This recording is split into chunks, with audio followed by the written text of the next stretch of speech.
अगल बगल से बिजली का खंभा गुजरता था, लेकिन उसके नीचे रहने वाला गांव को कोई बिजली नहीं मिलता था। बड़ा अजीबोगरीब स्थिति थी। गरीब को अनाज नहीं मिलता था,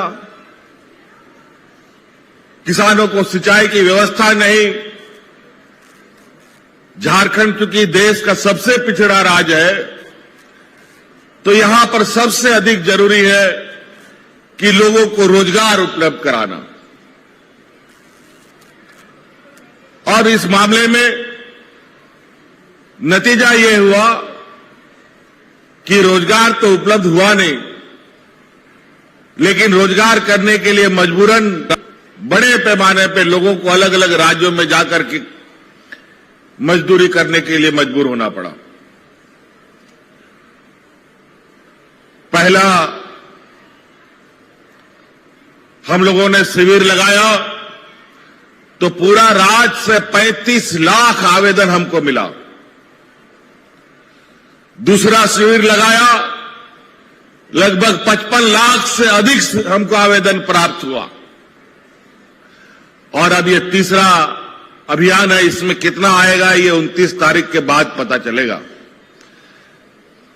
तो 2 शिविरों के आवेदन से ये पता चला कि इसका मतलब गांव में आज भी राज अलग होने के 20 साल हो गया। जिन्होंने सरकारें चलाई उन्होंने क्या काम किया, इतना आवेदन आ गया। करोड़ करोड़ आवेदन आने लगे। इसका मतलब स्पष्ट था कि पूर्व की सरकारों ने ना ब्लॉक कार्यालय उसमें काम करता था, ना जिला कार्यालय काम करता था। लोग भटकते रहते थे, लेकिन उनका काम नहीं होता था। लेकिन आज हम लोगों ने ये निर्णय लिया कि नहीं, अब ऐसा नहीं चलेगा। अब काम और जो पदाधिकारियों की जिम्मेवारी है, जिनको सरकार तनख्वाह देती है, लाखों कर्मचारी झारखंड सरकार के हैं, आईएएस ऑफिसर से लेकर चपरासी तक, और इन कर्मचारियों को जो तनख्वाह सरकार देती है, वो तनख्वाह किस लिए देती है मालूम है? वो तनख्वाह देती है आपके सेवा करने के लिए। लेकिन बड़ा अजीब हालत है, जब सेवा किया तो इतना समस्या आया कैसे? लेकिन ये जब पता चला कि इन 20 वर्षों में हमारे विपक्ष के साथियों ने, जिन्होंने सरकार चलाई, ये लोग उन कर्मचारियों को आपके सेवा में नहीं लगाया, बल्कि उन लोगों ने अपने सेवा में लोगों को लगा दिया। और ये नतीजा हुआ आज गांव में इतनी समस्या और परेशानियां। आज इसीलिए कर्मचारियों को विगत 20 सालों में कोई काम करने की और न गांव देहात जाने का कोई आदेश मिला, न कोई काम करने का आदेश मिला। आज उस परिपाटी को तोड़ते हुए वो पदाधिकारी सभी जो नहीं काम करने के लिए इनको आदेश मिला था, आज वही पदाधिकारी जहां सड़क नहीं है, जहां आने जाने का कोई व्यवस्था नहीं है, वहां कोई ट्रैक्टर से, कोई बैलगाड़ी से, कोई मोटरसाइकिल से ब्लॉक कार्यालय का प्रिंटर और कंप्यूटर और लैपटॉप ले जाकर के आपके पंचायत में बैठा हुआ है, आपकी समस्या को समाधान कर रहा है। और जो उसका समाधान की बस की बात नहीं है, उसको हम तक पहुंचाने का काम कर रहा है। हम लोग सरकार जब बनाए 2000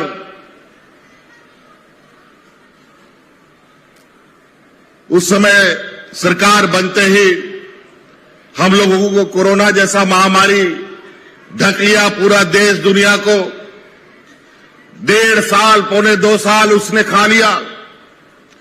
हाट बाजार, गाड़ी मोटर सब बंद, काम धाम रोजगार सब बंद, लोगों को घर से निकलना मना हो गया था। लेकिन ये जैसे कोरोना का धुंध छटने लगा, हमारे पदाधिकारी कर्मचारी आपके दरवाजा में पहुंच गए और आपके इन शिविरों के माध्यम से जो आवेदन का जो समस्याओं का जो आवेदन आया, उसका हम लोगों ने सूची बनाया, किन सूचियों में किसको कैसे कैसे काम करना है, कौन पहला, दूसरा, तीसरा, चौथा, पांचवा, आठवां, नौवां, 10वां, किसको आगे पीछे करना है। तो सबसे पहले हम लोगों ने इस बात को सुनिश्चित किया कि इस राज्य में सबसे पहले अपने मां बाप के बारे में हमको चिंता करना चाहिए, अपने बूढ़े बुजुर्गों के बारे में चिंता करना चाहिए, जो 80 साल का हो गया है, 70 साल का हो गया है, 90 साल का हो गया है, लेकिन आज के दिन में भी वो पेंशन के लिए बाट जो हो रहा है और नतीजा कि उसके पास पेंशन नहीं होने के वजह से उसका गरीब बेटा भी उसको अपने घर में साथ नहीं रखता है। तो हमने कानून बना दिया कि इस राज्य में अब कोई भी 60 साल से अधिक का उम्र का आदमी बिना पेंशन का नहीं रहेगा।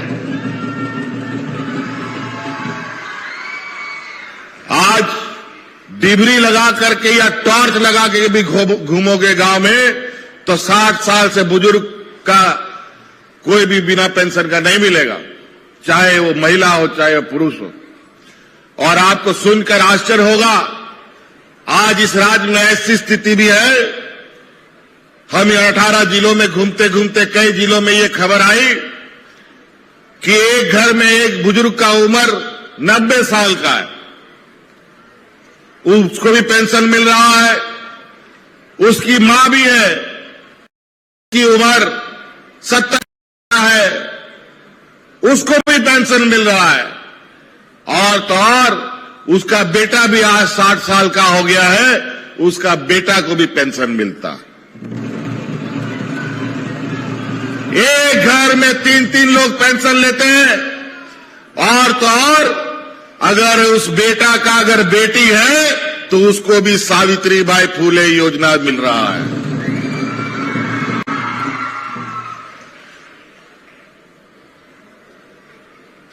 आज कोई ऐसा घर नहीं बचा जो सरकार की कोई ना कोई योजना हम नहीं दे रहे हैं। ये राज्य जब जन्म लिया था 2000 ईस्वी में, उस समय इस सरकार का सरप्लस बजट था, मतलब इसका सरकार के खजाने में भरा हुआ पैसा था। लेकिन जैसे जैसे समय गुजरता गया, आज 20 साल का ये अलग राज हो गया, आज हम घाटे के बजट में चल रहे हैं। कहां चला गया वो पैसा? जब राज अलग हुआ तो भरा हुआ खजाना मिला था, वो खजाना कहां चला गया और उस खजाना को किसने लूटा? यहां तो लोग हाथ में राशन कार्ड लेकर के भूख से मरा, यहां कई किसान मारे गए। कहां चला गया पैसा? और आज ऐसा क्या हो गया कि आज एक एक घर पे 2-2, 3-3 लोग पेंशन ले रहे हैं? ये सारे पैसे हमारे इन 20 वर्षों में इस राज्य का इन लोगों ने अपने जेब में डालने का काम किया। बड़ा विचित्र स्थिति बना। तब जाकर के 2020-19 की चुनाव में हम लोगों ने कमर कसा, जैसे अलग राज्य की लड़ाई हम लोग लड़ करके लिया। आप बोला नहीं, ये लोग राज्य का अधिकार गरीबों को नहीं देगा, इसलिए हम लोगों ने उन डबल इंजन की सरकार को वापस एक इंजन उतारा, फिर हम लोग कुर्सी में बैठे और आज बुजुर्गों को, विधवा महिलाओं को, विकलांगों को कोई ऐसा नहीं बचा जिसको आज उसको सहारा के लिए सरकार मदद नहीं कर रही। तो कई ऐसी चीजें हैं अगर हम उन बातों को गिनाना शुरू करें तो समय भी बीत जाएगा, सूरज भी ढल जाएगा। आज गरीबी इस राज्य में इतना ज्यादा है कि गरीब मां बाप सबसे पहले सबसे कमजोर चीजों को नुकसान पहुंचाता है। घर में जो हमारी बेटियां हैं उनके बारे में बेचारा मां बाप इतना गरीब है कि कितना बाल बच्चा को पढ़ाएगा। 8वां 9वां क्लास हमारी बेटियां पढ़ती नहीं कि उसके लिए दूल्हा ढूंढने लगता है। हम उन मां बाप से कहेंगे कि आप बेटियां हमारी बोझ नहीं बनेगी। अब इसके लिए हमने पूरा योजना तैयार कर लिया है। पहला योजना के रूप में सावित्री भाई फूले योजना हम उसके लिए लेके आए और अब सिर्फ 8वां 9वां नहीं, अब हम अपनी बेटियों को इंजीनियर, डॉक्टर, वकील, पत्रकार भी बनाएंगे। इसकी भी व्यवस्था हमने कर दी है। अब आपके ऊपर इसका बोझ नहीं है। अगर बेटियां अगर पढ़ लिख लेगी तो आने वाला पीढ़ी जो है इतना मजबूत होगा कि किसी के सामने उसको भीख मांगने की जरूरत नहीं पड़ेगी। इसीलिए हम लोगों ने अलग अलग तरीके से यहां के किसानों के लिए बिरसा हरित ग्राम योजना, पशुधन योजना, दीदी बाड़ी योजना लेके आए हैं। कम पढ़े लिखे नौजवान, नहीं पढ़े लिखे नौजवान स्वरोजगार के लिए मुख्यमंत्री रोजगार सृजन योजना लेके आए हैं। कई ऐसी योजनाएं हैं जिसके माध्यम से आप स्वरोजगार खड़ा कर सकते हैं। अभी मंत्री जी ने बताया कि मुख्यमंत्री रोजगार योजना से लोगों को गाड़ी वितरण होता है। आप लोग देखते होंगे कई हमारे नौजवान दूसरे दूसरे राज्यों में या महाजनों के यहां ड्राइवरी खटता है और बेचारा ड्राइवरी तो खटता ही है और बदले में उसको क्या मिलता है उसको खुद पता है। आज इसलिए हमने सोचा कि अब तुमको किसी का ड्राइवरी खटने का जरूरत नहीं है, अब तुम खुद अपना गाड़ी का मालिक बनो। इसलिए हमने वो गाड़ी देना शुरू कर दिया। आज कई जगह अनगिनत गाड़ियां लोग ले रहे हैं और भाड़े में चला रहे हैं। कोई माल ढोने वाला, कोई आदमी ढोने वाला, और महिलाओं की तो पूछिए मत। महिलाएं जो ट्रैक्टर ले रही हैं, हमको तो समझ में नहीं आ रहा है कि इतना महिलाएं ट्रैक्टर ले क्यों रही है। हमने कहा एक बार, कई बार पूछा महिलाओं से कि तुम ट्रैक्टर जानती हो चलाना? कुछ ने कहा हां हम जानते हैं, कुछ ने कहा हम सीखेंगे।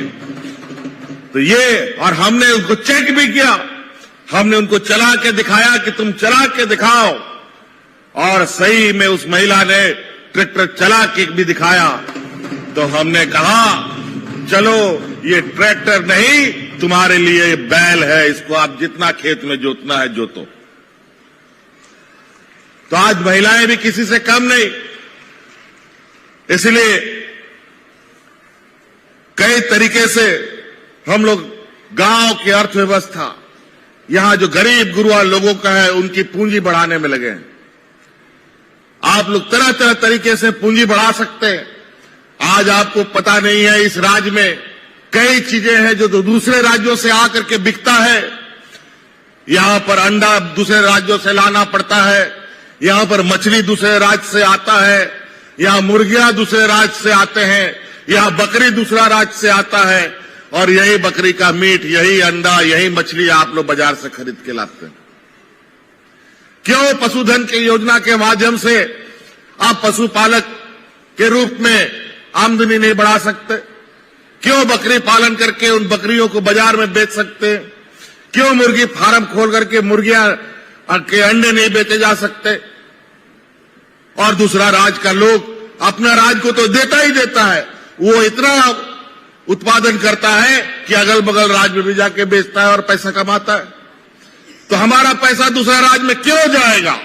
हमारा पैसा इस राज्य के किसानों के पास जाएगा, इस राज्य के मजदूरों के पास जाएगा, महिलाओं के पास जाएगा। और अभी किसान भाइयों को हम बता दें, पहले की सरकार जो पशुधन योजना के तहत जानवर देते थे किसानों को, लेकिन जानवर गांव में नहीं दिखता था। और यही वजह है कि आज बैल का जगह ट्रैक्टर ले लिया। लेकिन हमने इस बार उस योजना को थोड़ा उसमें कुछ जोड़ा है, क्योंकि पहले जो जानवर मिलते थे, पता नहीं बीमारू जानवर मिलता था कि किस तरीके से बूढ़ा जानवर मिलता था, समझ में नहीं आता था। जानवर वितरण करने के बाद 2 महीना, 3 महीना, 6 महीना के बाद सब मर जाता था, कोई नहीं बचता था। लेकिन अब जो पशु आपको मिलेगा वो सभी पशु बीमाकृत जानवर मिलेंगे।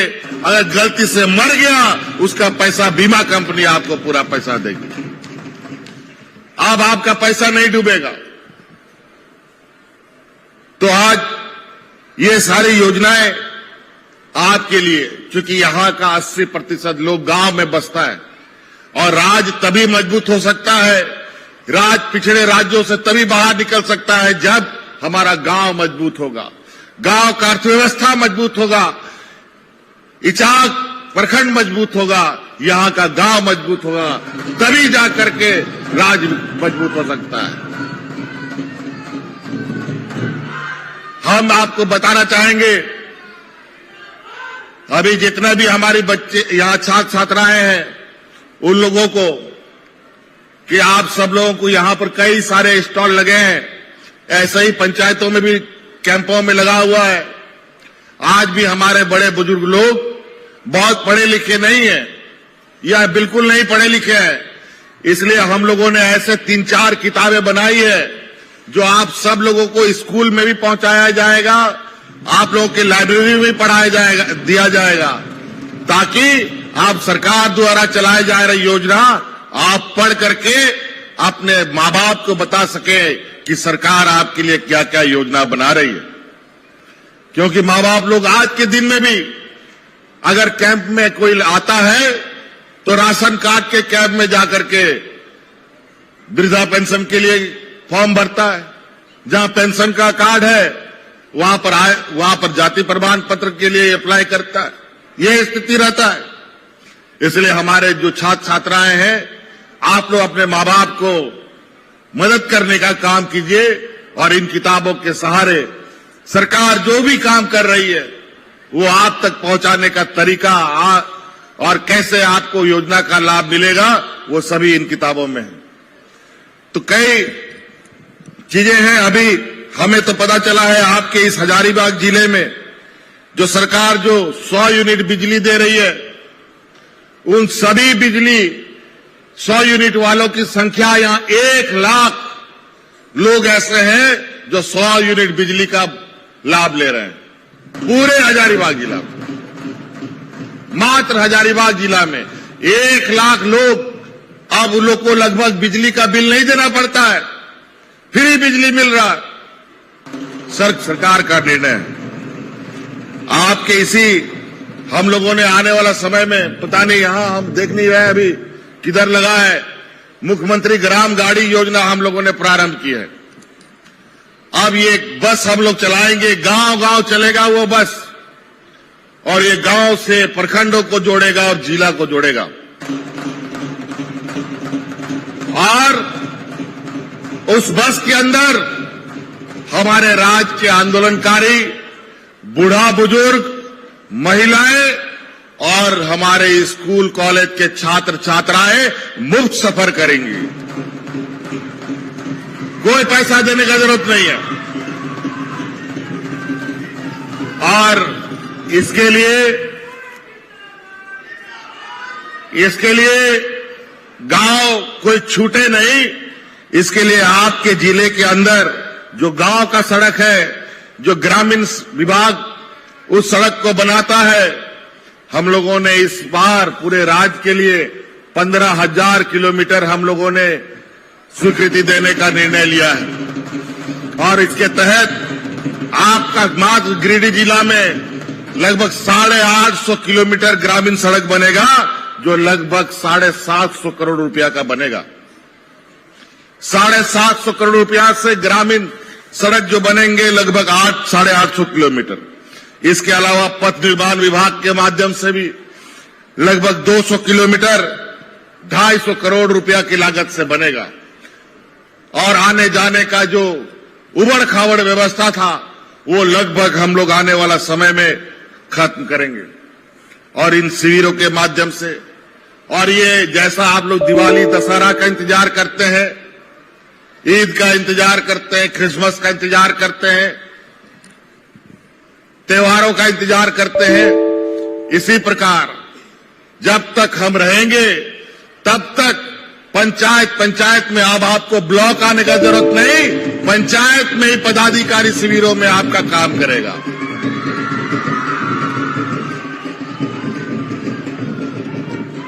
हर परिवार, हर गरीब, हर इंसान, अमीर गरीब मजदूर जो भी लोग हैं, सबको रोटी कपड़ा और मकान सबको चाहिए। आज इस सभा को करने के लिए हम लोग को ये छत बनाना पड़ा, तो उसी तरीके से हर इंसान को रोटी कपड़ा और मकान का जरूरत पड़ता है। रोटी का आलम ये रहा, हम लोग कोरोना जैसा महामारी देखे, सुखाड़ देखे, हाट बाजार रोजगार सब बंद हो गया था 1.5 साल तक। मजदूर तबके का लोग यहां सबसे अधिक रहता है, लेकिन इस विपत्ति में भी हम लोगों ने इस राज्य में एक भी आदमी को भूख से नहीं मरने दिया। लेकिन इससे पहले इस सरकार से पहले डबल इंजन की सरकार में लोग हाथ में राशन कार्ड लेकर के मरा है, भूख से मरा सामान्य जीवन में, क्योंकि इन लोगों ने पिछली बार इस राज्य के 11 लाख गरीबों का राशन कार्ड डिलीट कर दिया। इनको इस बात का भी तरस नहीं आया कि इस राज्य में गरीब लोग ज्यादा रहते हैं, हमको ये काम नहीं करना चाहिए, और लोग इसके कारण लोग भूख से मरने लगे। आज हमारी सरकार आने के बाद अतिरिक्त 20 लाख हरा राशन कार्ड बना करके आज हम लोगों ने गरीबों के बीच में बांटा, और आज सभी को अनाज। और आवास की बात करें, आवास के लिए केंद्र सरकार के पास हम लोग हाथ पैर जोड़ते रहे कि हमारे राज्य में गरीबों की संख्या बहुत अधिक है, और उनके आंकड़ों में भी इस राज्य में सभी गरीबों को आवास नहीं मिला। हमने कहा कि हमें आवास दो, सैंक्शन करो, लेकिन उन्होंने सैंक्शन नहीं किया, और नतीजा ये हुआ कि आज गरीब गुरुआ लोग बिना आवास का टूटा फूटा घर के वजह से कई बीमारियों से ग्रसित भी होते हैं।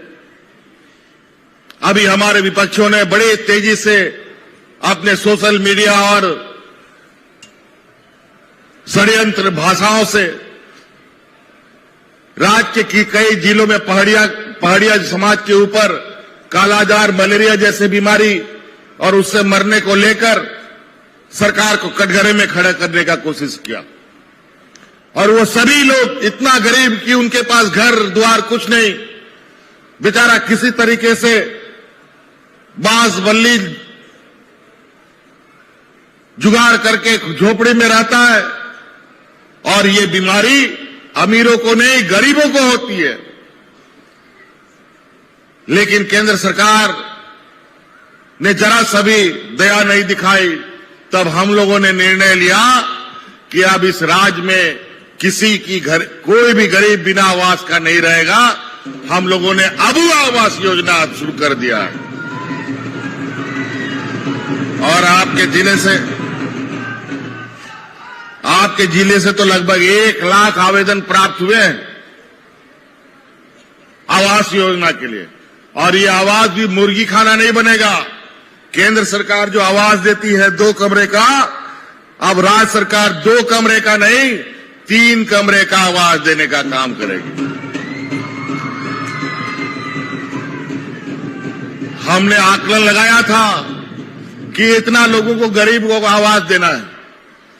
हम लोगों ने इसके लिए 15,000 करोड़ रुपया का अनुमान लगाया था कि इतना लगेगा, लेकिन जो आवेदन आ रहे हैं इन शिविरों के माध्यम से, हमें लगता है कि जो आकलन है, आकलन से कहीं अधिक लोगों को घर की आवश्यकता है।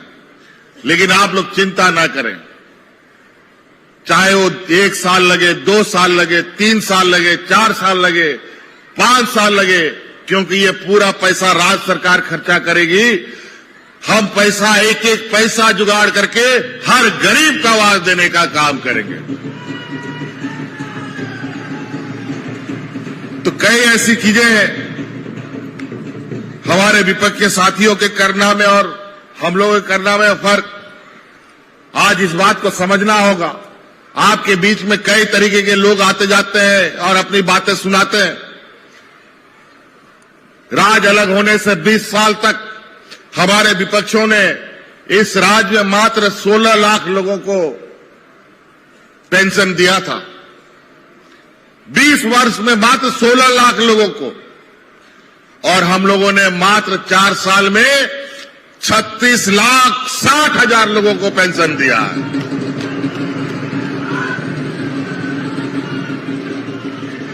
क्या बात बोलेंगे? इनको दिखाई नहीं देता है कि किस तरीके से हर एक घर सरकार की योजना का लाभ ले रहा है। और इन्होंने दिया क्या? महंगाई के अलावा, भुखमरी के अलावा, नोटबंदी के अलावा, इन लोगों ने 20 साल में किसानों की बात करते हैं, किसानों के लिए काला कानून बनाते हैं, ये बात करते हैं। आपको याद होगा साल भर पहले देश के अंदर काला किसान कानून लाया जा रहा था। पूरा देश का किसान दिल्ली को चौतरफा घेर करके 1 साल तक डंडा लेके बैठा था। 1 साल किसान दिल्ली में बैठा, घर नहीं आया वापस जब तक ये कानून सरकार ने वापस नहीं ली। और इस आंदोलन में हजारों किसान बेचारे शहीद हो गए। लेकिन आज किसान अपनी जान की परवाह किए बगैर उस कानून को वापस करवाना पड़ा। अगर वो कानून लागू हो जाता तो इस देश में कोई किसान नहीं मिलता। जब किसान नहीं मिलेगा तो अन्नदाता कहां रहेगा? जब फसल नहीं उपजेगा तो आप खाना क्या खाएंगे? नोट खाइएगा कि सिक्का खाओगे? बताओ। आज किसानों को मारने का हर प्रयास निरंतर जारी है। जंगल उजाड़ने के नए नए उपाय बनाए जा रहे हैं। खनन कंपनियों के द्वारा खनन इस कदर किया जाने का तैयारी चल रहा है कि आने वाला समय में जहां ये कार्य होंगे वहां के लोग बहुत बुरी तरीके से उजड़े जाएंगे। लेकिन हम लोगों ने भी उन सभी चीजों को बहुत गंभीरता से लिया है और एक एक चीजों का अध्ययन करते हुए हम आगे बढ़ रहे हैं। लेकिन बहुत चुनौती होगा, क्योंकि हक अधिकार गरीबों को ऐसा कोई देता नहीं है, उसके लिए लड़ना पड़ता है। आज हमारा 1,36,000 करोड़ रुपया केंद्र सरकार में बकाया है। आज वो पैसा हमें नहीं मिल रहा है। अगर 1,36,000 करोड़ रुपया जिस दिन मिलता, उसी दिन, उसी घड़ी, उसी घंटा इस राज्य में जो गरीबी और पिछड़ापन का कलंक है वो मिट चुका होता। अगर आज वो 1,36,000 करोड़ रुपया मिलता तो जो आज हम वृद्धा पेंशन, विधवा पेंशन, विकलांग पेंशन दे रहे हैं 1,000 रुपया, वो 2,500, 3,000 रुपया देते। आज अगर वो पैसा हमारे पास होता तो इस राज्य के 10 लाख से अधिक युवाओं को 10-10 लाख रुपया देकर के स्वरोजगार के लिए अपने पैरों पर खड़ा कर देते। आज जो महंगाई का मार इन लोगों ने बढ़ाया, 400 का सिलेंडर 1200-1300 रुपया में अब पहुंचा दिया। दाल, नमक, तेल, सब्जी सब चीज महंगा हो गया।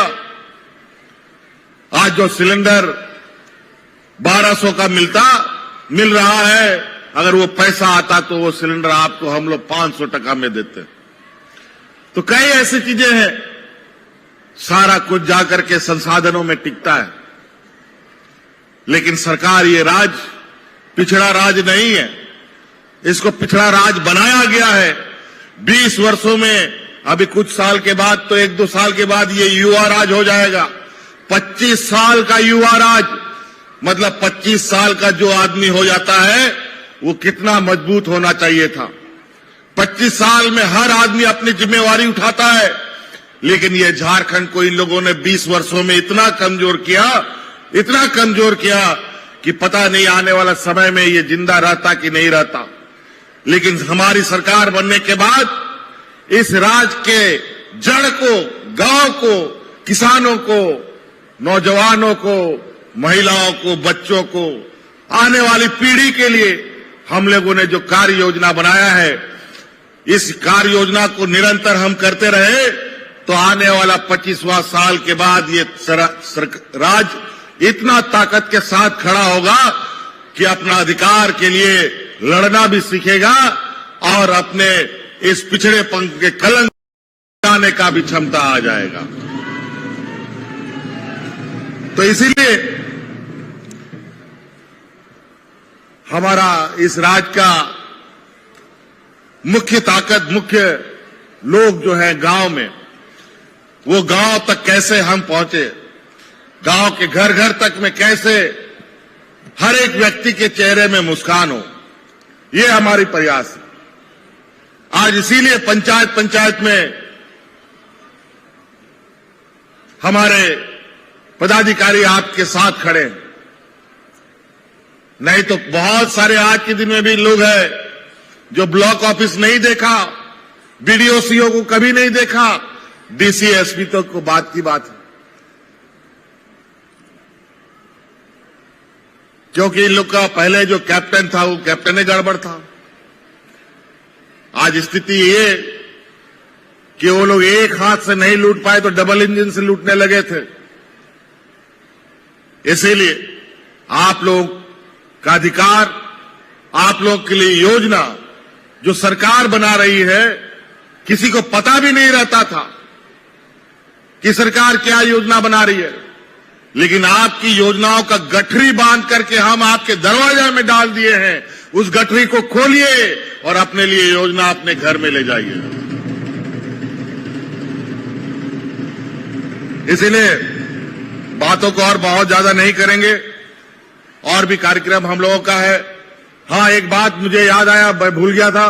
इस सावित्रीबाई फुले योजना हमारी बच्चियों के लिए जो हमने बनाया है, ये 2 बच्चियों के लिए बनाया था। लेकिन हमारे आज गांव में भी हमें बाद में पता चला कि बच्चियों की संख्या अधिक है। हम उन बच्चियों से बता दें कि अब 2 बच्चों का पाबंदी खत्म, अब 2, 3, 4 बहनें हैं, चारों बहनों को सावित्री फुले बाई योजना का आप लाभ देंगे। और 10वीं 12वीं 11वीं क्लास के बच्चों को गुरुजी क्रेडिट कार्ड भी आप लोग उपलब्ध करा रहे हैं। 12वीं क्लास के बाद आप इंजीनियर, डॉक्टर, वकील पढ़ने के लिए आपको 2 लाख, 4 लाख, 5 लाख, 10 लाख रुपए का जरूरत पड़ेगा, तो उसका भी आर्थिक सहायता राज्य सरकार आपको देगी।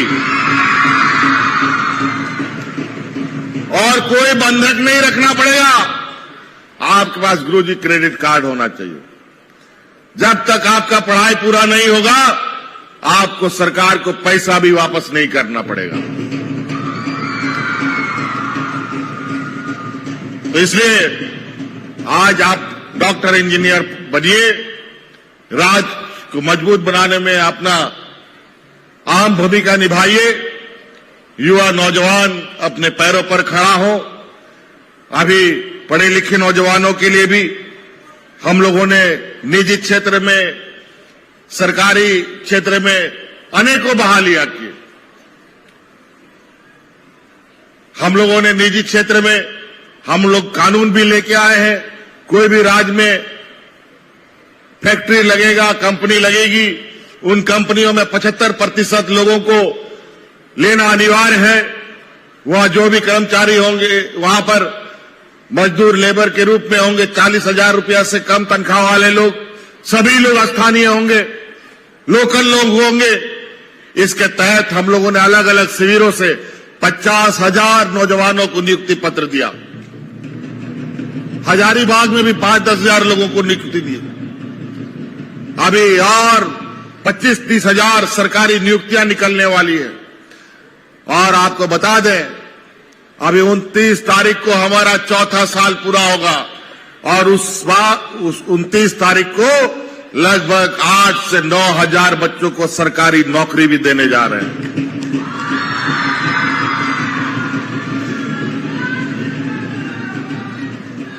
इसमें समय लगा। हमारे जो विपक्ष के लोग हैं हमारे कामों पर बहुत अड़ंगा लगाते हैं, आए दिन कुछ न कुछ खड्डा खोदने में लगे रहते हैं।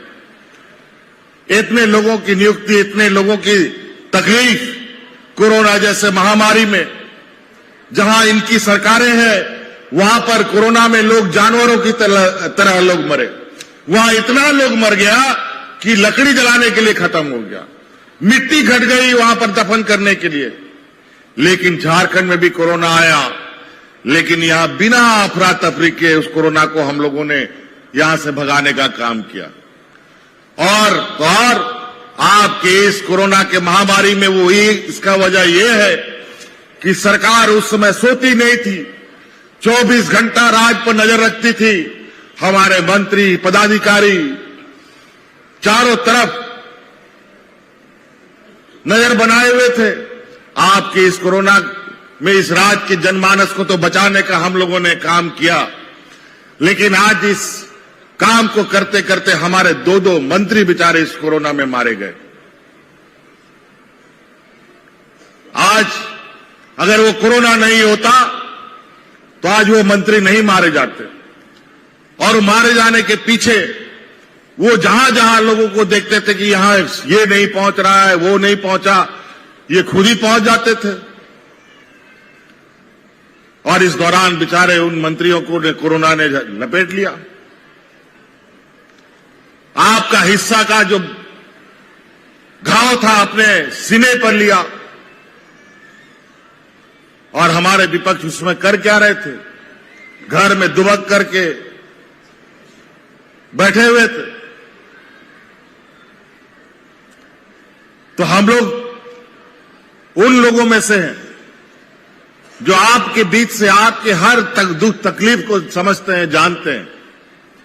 और यही वजह है कि आज गांव-गांव में जो सरकार की व्यवस्था है वो आपके सामने खड़ी है। पहले बिजली का क्या हालत था? बिजली तो इतना स्थिति था कि उससे ज्यादा डिबरी लगाओ या लालटेन जलाओ वो ज्यादा अच्छा था। और आज देख लीजिए बिजली की स्थिति क्या है। उसमें भी बड़ा षड्यंत्र। ये 3-4 जिला डीवीसी के अंदर में आता था।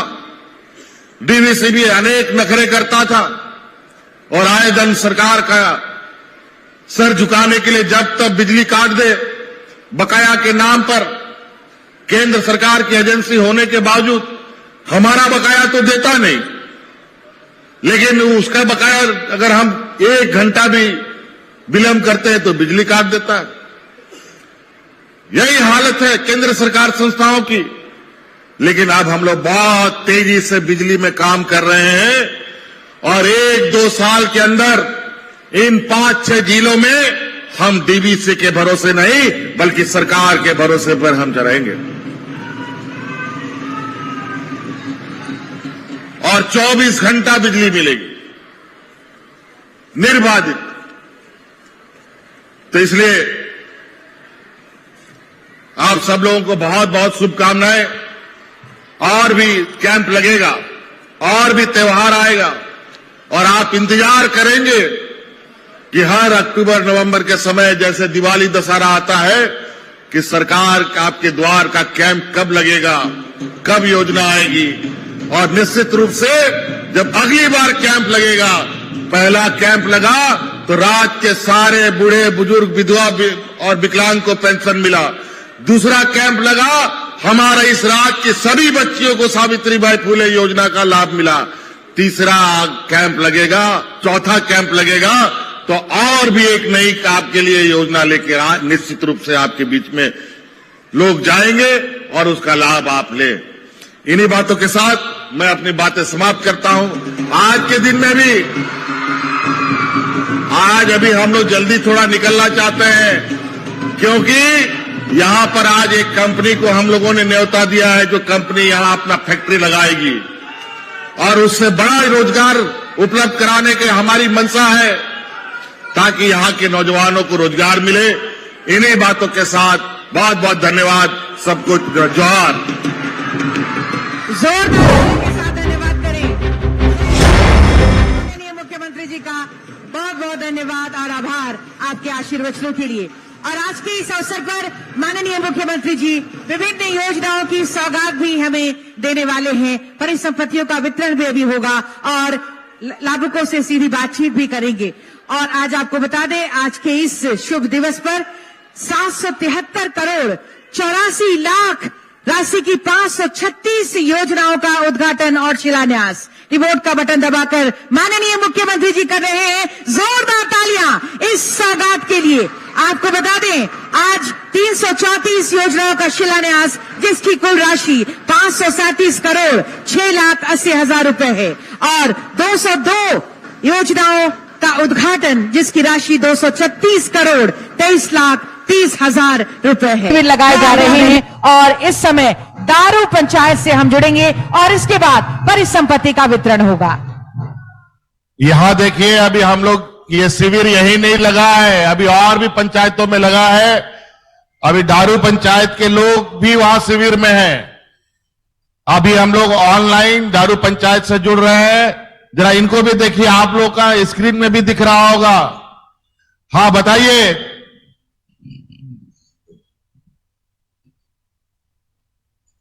आवाज आ रही है हमारी? हाँ जी सर। हाँ बताइए। जोहार मुख्यमंत्री जी। जोहार जोहार जोहार। मैं दारू पंचायत के सुनील कुमार बोल रहा हूँ। ठीक। हाँ हाँ बोलिए बोलिए बोलिए, आवाज आ रही है, बताइए क्या हो रहा है वहां पर। सर, मैं दारू पंचायत के सुनील कुमार, दारू मुखिया बोल रहा हूँ। जो आपका सरकार, आपका द्वार जो चल रही है, वो अच्छा काम चल रहे हैं, लेकिन थोड़ा सा जो है पब्लिक लोग गरीबता के लोग लाभ मिल रहा है नहीं अच्छा से। थोड़ा सा इसमें और जागरूकता करने की कोशिश किया जाए। क्या करने का उसमें कमी है बताओ। हाँ हेलो, उसमें क्या कमी और चाहिए, क्या कमी है दिख रहा है आपको, बताइए जरा। कमी सर कुछ नहीं दिखा जा रहा है, लेकिन थोड़ा सा इसमें और जागरूकता लाने की कोशिश किया जाए, ताकि गरीब लोग से और अच्छा से अच्छा किया जा सके। 20 वर्षों में पहली बार पंचायत में पदाधिकारी और कैंप लग रहा है। आपका समय में ठीक किया जा रहा है। आपका इसको भी और भी बढ़िया करना है, इसीलिए आप लोग सुझाव बताइए इसमें और क्या करना है। थोड़ा सा गरीब के लिए और थोड़ा सा किया जा सके जो ठीक है, अच्छा योजना लावे, गरीब के हित में जाना चाहिए। और अभी जो मिल रहा है उससे और अच्छा थोड़ा सा लाया जाए। अभी ये हर बार लगेगा जी जी, हम लोग कहेंगे अब ये गांव में ही, गांव से चलने वाली सरकार है। जी सर, जी तो हम लोग जान ही चुके रहे हैं सर। आपका आवेदन हमारे प्राप्त होगा, हम उसके अनुरूप और सुधार करेंगे इसमें। जी थोड़ा बताइए, वहां आपके वहां लोग हैं वहां पर? जी लागू बात थोड़ा सा करने ली सर। मैं माननीय मुख्यमंत्री जी तथा सभी सदाजनों को प्रणाम और जोहार करती हूँ। मेरा नाम रितिका कुमारी, संत कोलंबा कॉलेज में पढ़ती हूँ। मैं सेमेस्टर 3 की छात्रा हूँ और मैं सावित्रीबाई फुले जो आप प्रोग्राम चलाए हैं उसकी लाभुक हूँ। और आंगनबाड़ी सेविका के द्वारा मुझे ये फॉर्म के बारे में पता चला और भरी, और इससे मैं और इसको मैंने प्राप्त किया, जिससे मुझे बहुत ही ज्यादा हेल्पफुल हुआ मेरे पढ़ाई में। तो मैं आपको इसके लिए बहुत बहुत धन्यवाद करती हूँ। चलो बहुत बहुत धन्यवाद बेटा। ये साइकिल बताओ, साइकिल मिला तुमको? अच्छा ये कॉलेज वाली है, चलिए ठीक है, ठीक है, छोड़ दो। स्कूल वाली जो हमारी 8वीं 9वीं क्लास की बच्चियां, अच्छा इधर साइकिल वाली उसको उधर है। चलो ये बहुत बढ़िया, सबके खाते में पैसा गया। जोहार सर, मेरा नाम जोहार मधु सर। कुमारी है। मेरा स्कूल का नाम सरस्वती उच्च विद्यालय दारू है। मैं क्लास 9 की छात्रा हूँ। मुझे साइकिल मिलने से बहुत ही लाभ हुआ और स्कूल जाने में भी बहुत सुविधा हुई और मुझे टाइम की भी बहुत बचत हुई। इसे धन्यवाद सर। बेटा ये बताओ तुम आगे पढ़ के क्या बनना चाहते हो? आगे बढ़ने के लिए मैं लॉयर बनना चाहती हूँ। हैं? लॉयर, वकील? हाँ बिल्कुल, गुरुजी क्रेडिट कार्ड तुम भी रख लेना। धन्यवाद सर। चलो बढ़िया, बहुत बढ़िया, ताली बच्ची के लिए।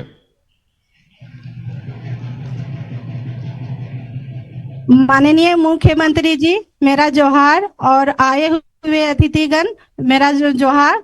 और मेरा नाम कंचन देवी है और मैं दारू से बिलोंग करती हूँ और मैं आजीविका के तहत जैसलपीएस के तहत समूह में जुड़कर मैं आजीविका आमदनी में बढ़ोतरी के लिए एक दुकान खोली हूँ जो समूह के द्वारा ऋण